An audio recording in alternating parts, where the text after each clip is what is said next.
Danny from Mysterious Things Tarot.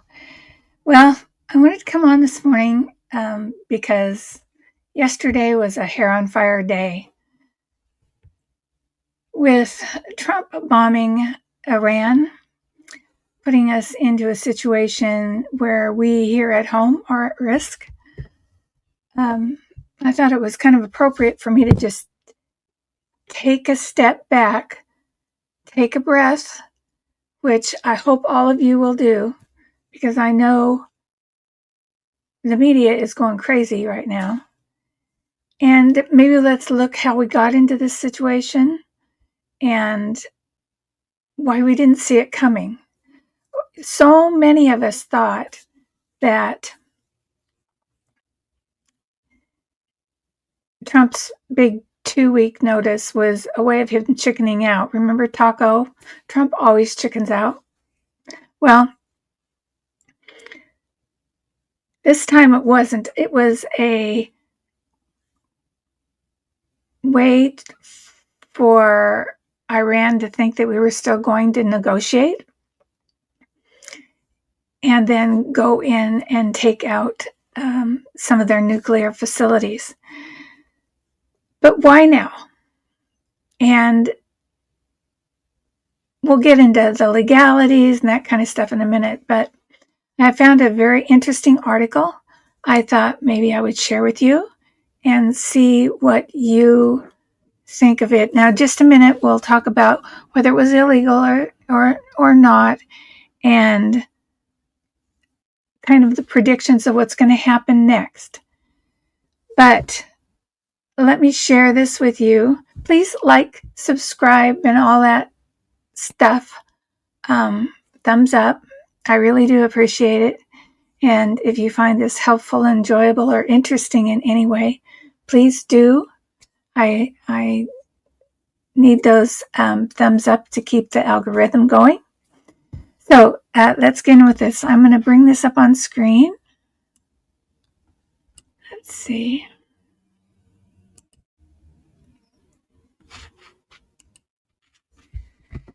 Okay, this is from the China Business Substack, and this is about what's been happening.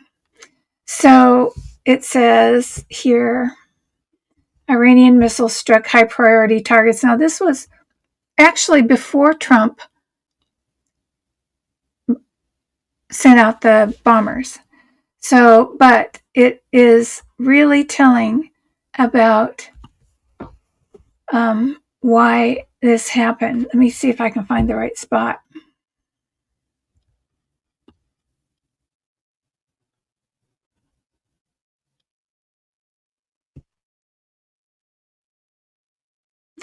Okay, so there was an article in the Post that said an official briefed on the U.S.-Israel intelligence and some assessments suggest that Israel can maintain air defense for fewer than 2 weeks.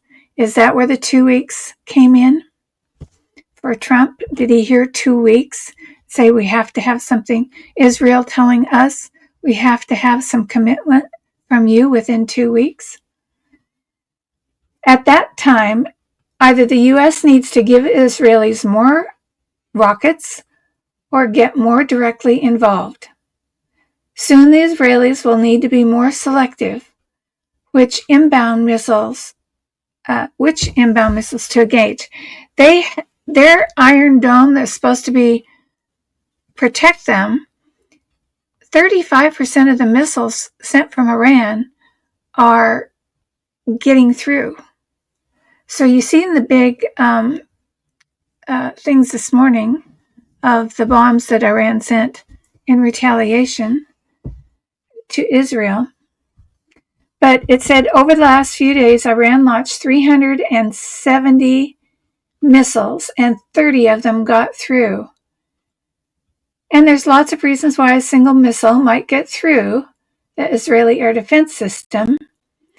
Radar systems can make mistakes, or the interceptor missiles can malfunction, or there's just not enough of them.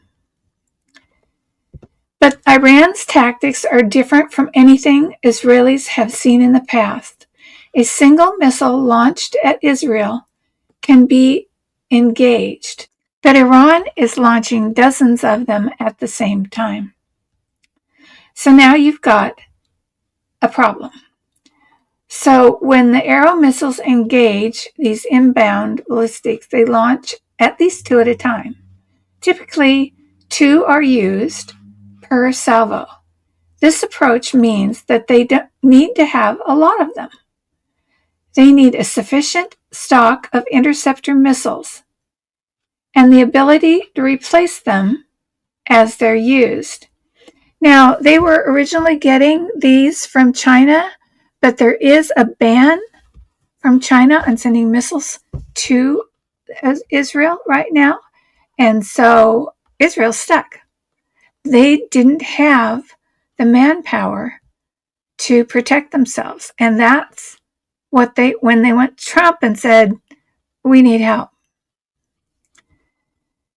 So it says things are breaking down on an operational level for them, the Israeli missile defense units.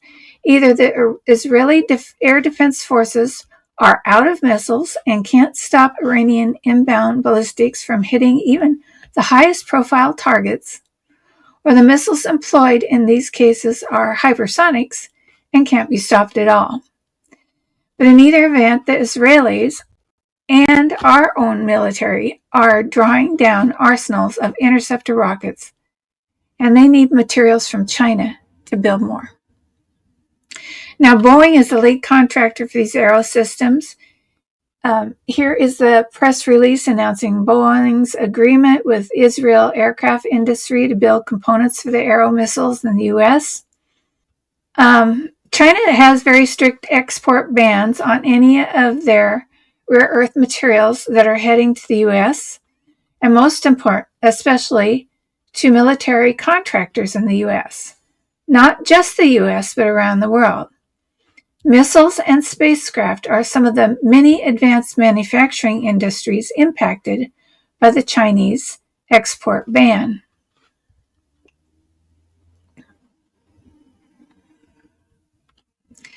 So let's go back here.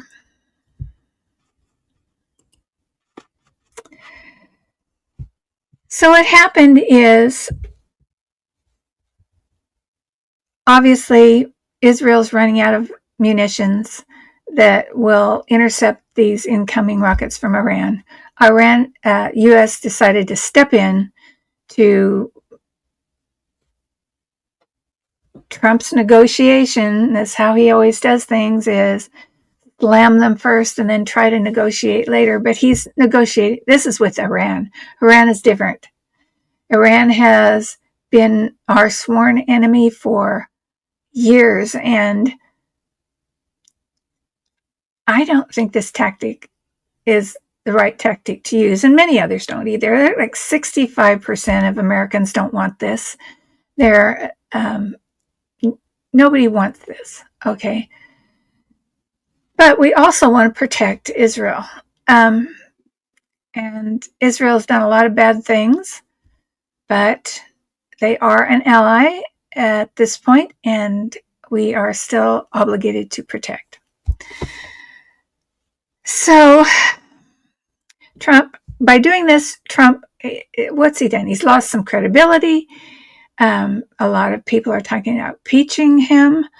There's talk about war. It's talk about that he was wagging the dog to do this so that we wouldn't look at things that were going on elsewhere.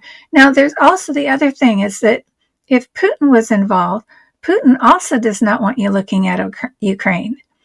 So they could be urging him, although in public facing they say they're against this, they could have been urging Trump to go ahead with this bombing so that what's happening in Ukraine takes a second step down. We'll take a look at that in the cards. Was Putin involved?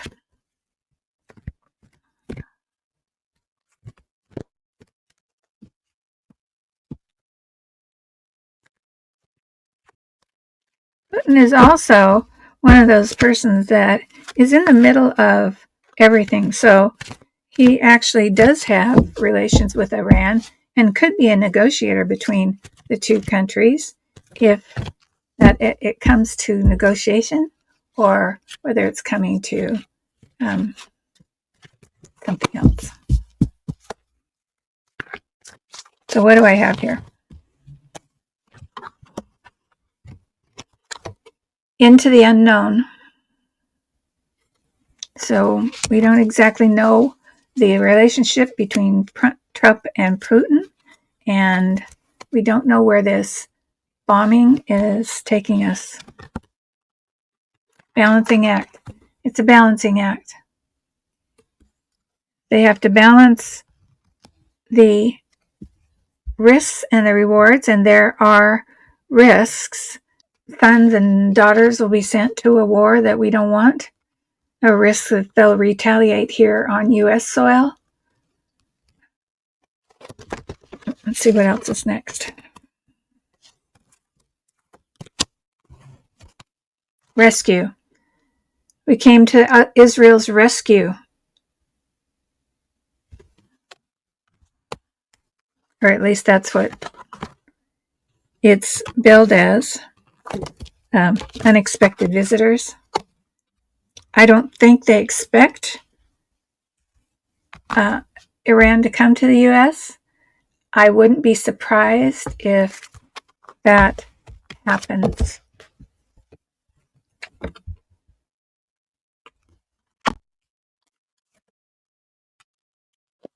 Dragon's Lair. In my readings, the dragons are always Putin. And have we stepped into Putin's snare? Like go into the spider's web. And Ghostlands. Yeah, this is going to be not good. Israel and Iran are both hell-bent on completely destroying each other. Now, Israel also has its issues with Palestine and the Gaza Strip. And they might have thought of this as a distraction, but I don't think so. I think they're really worried. Come together. That's a hopeful sign. Is this the U.S. and Israel coming together, or is there going to be some negotiated peace deal out of this? There's a lot of roostering going on right now, cock-a-doodle-doo, I'm bigger than you. Is it all for show? Which of these ego-filled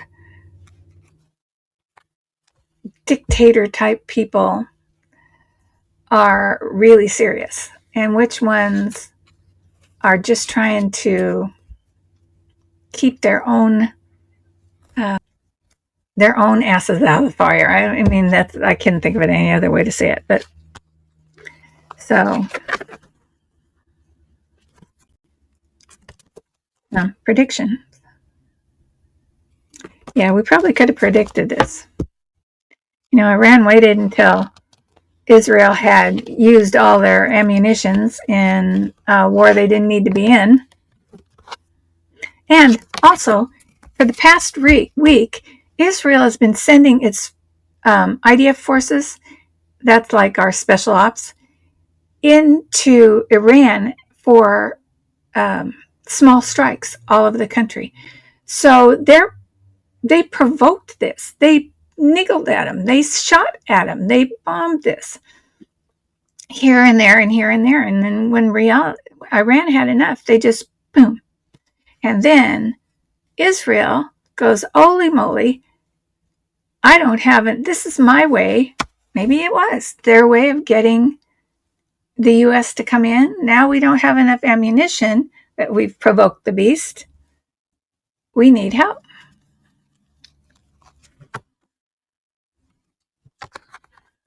And who sits atop it all is the bone collector.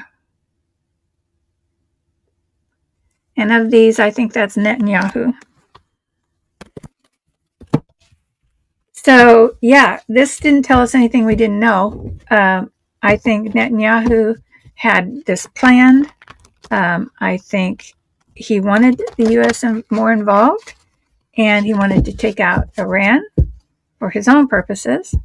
I think Putin wants Iran gone, or Iran's regime gone. And everybody wants their rare earth materials. Always follow the money. So let's see what the propaganda machine out there has been saying, that Iran's a threat to America, so we have to attack them over there so terrorists won't come up here. Same as the Iraq playbook.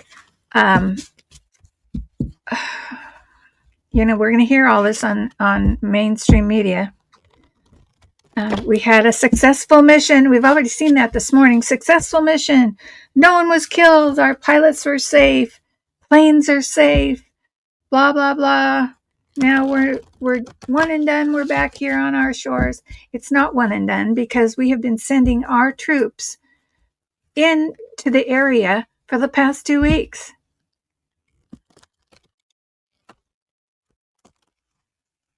Remember, Zelensky said it. He said, "You're safe now, but your war is coming."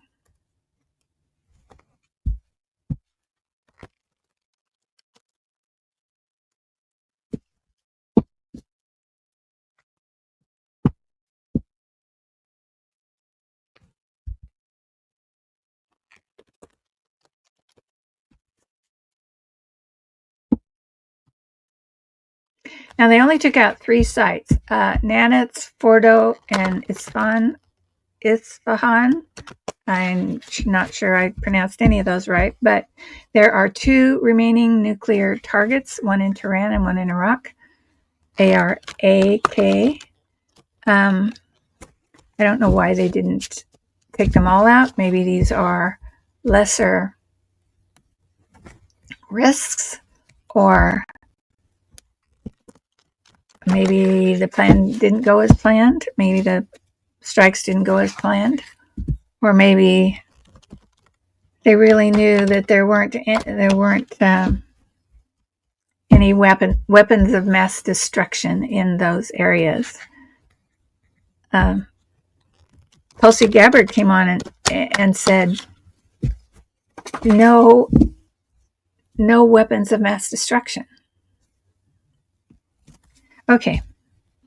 So one of the questions I've had is that why didn't the military say no? If they thought this is an illegal order and needed Congress before doing the war, there's no end game in sight, why did they say okay? Why did they do it? Why didn't they just say no? Now, let's see what they have to say on that.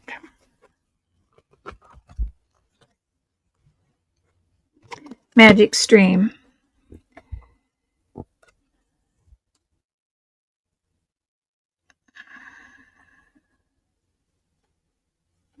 So the stream flows from the top, right? The top to the bottom. So they have to take their orders from the top. And if the top doesn't say no, the little guy on the ground has not got any power. All right.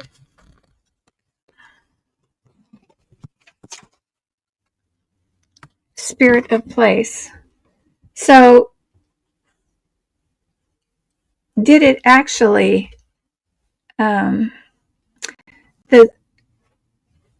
there wasn't the will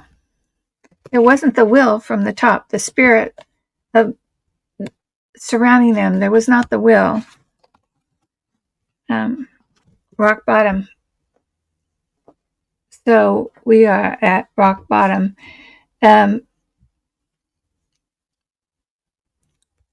Trump has used the language of retribution, loyalty, things that a war president would use. That's really scary. And of course, he is the commander-in-chief. So what's this one? Movement. So there is some, let's get that up there. There's some movement.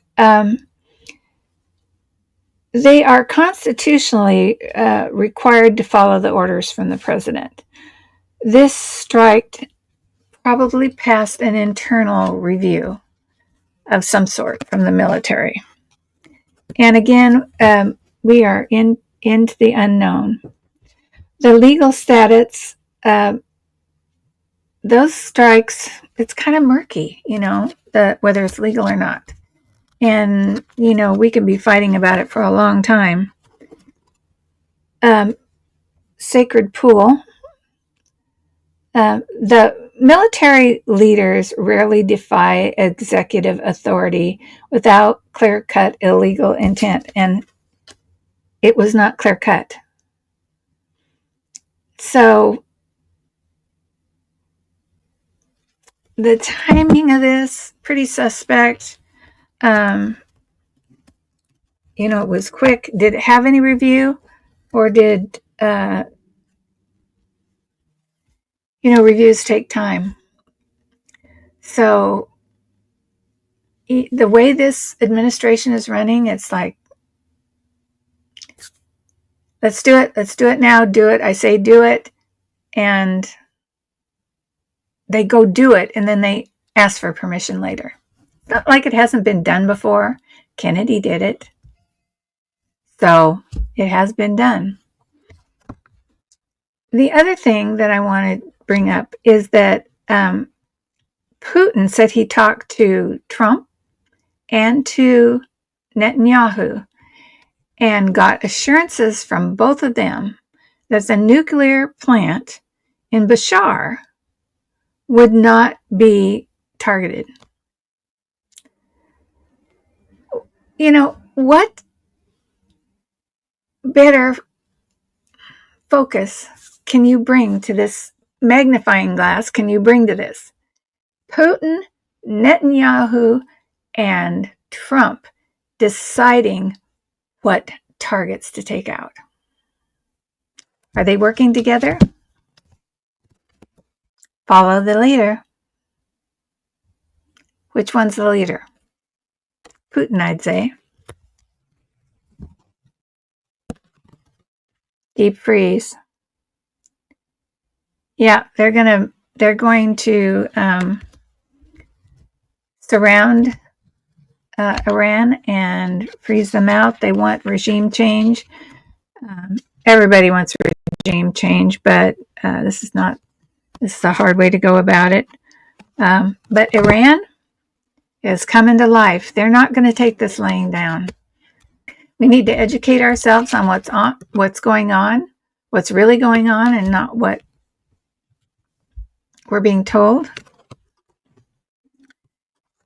Again, we're getting unexpected visitors. I would not be surprised if we did have some kind of internal strike, some internal cell gets activated, Iranian cell gets activated in the U.S., or we get a direct strike somehow.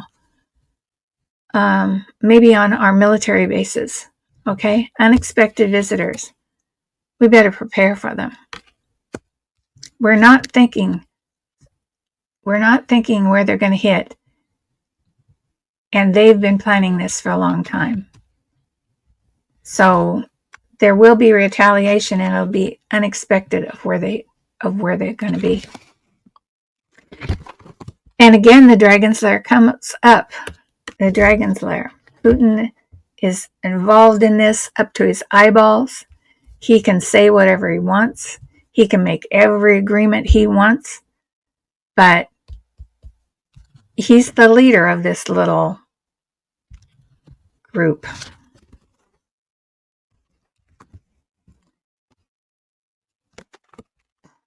Heal the ouch. This is the ultimate outcome that we'd like. I see that they will do a regime change. Who's going to come next? Who's going to come next with intention? Wizards of Awareness. We're going to have to be aware of who gets in the next time if we help them do a free and fair election, although I don't know if there is such a thing anymore. They're going to ride the wave. They're going to go in, and Putin and Netanyahu and the U.S. are going to go in and negotiate with whoever comes next for the rare earth minerals that they need from that country.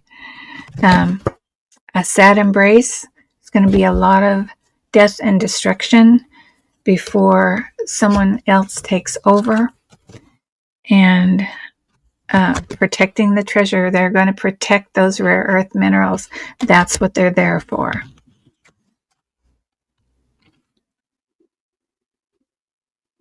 Details. It's all in the details, not in the big picture stuff they're giving you for TV. Do your research. There are goblins out there. And here's the bone collector again. Netanyahu, he's right there. He wants to be king of the world. He'll take, or at least the Middle East. He'll take everything he can get. But he's going to find, eventually, a dry desert that U.S. will fund him just so long. I look at this and think that the new person they bring in, it says gentle gardener. He will not be, or she will not be, a warmonger. The original Shah has already passed of Iran, but his wife is still alive. But she's elderly. So their son, who was basically raised in the U.S., could, although he said he doesn't want to, but he could go back with his mother for an interim regime, just to keep them calm, he could be the gentle gardener. He could be the one who's bringing them back together, and until there gets to be peace. Now that's the best case scenario. The worst is that there is no regime change, and this turns into a big mass cluster mess. But it looks like it's eventually will be a good outcome. So let's hold our breath. Let's watch and wait.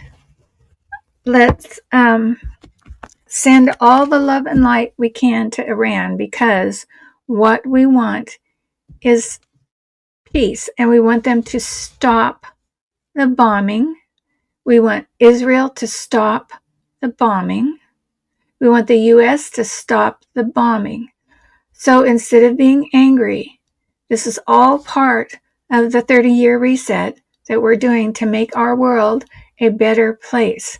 So let's get rid of the anger. Let's send love and light to all these involved so that there will be a peaceful outcome instead of a terrible, long war. I will be back on in a few minutes at 11 o'clock for my live answering your personal questions, and I hope to see you there. Bye-bye.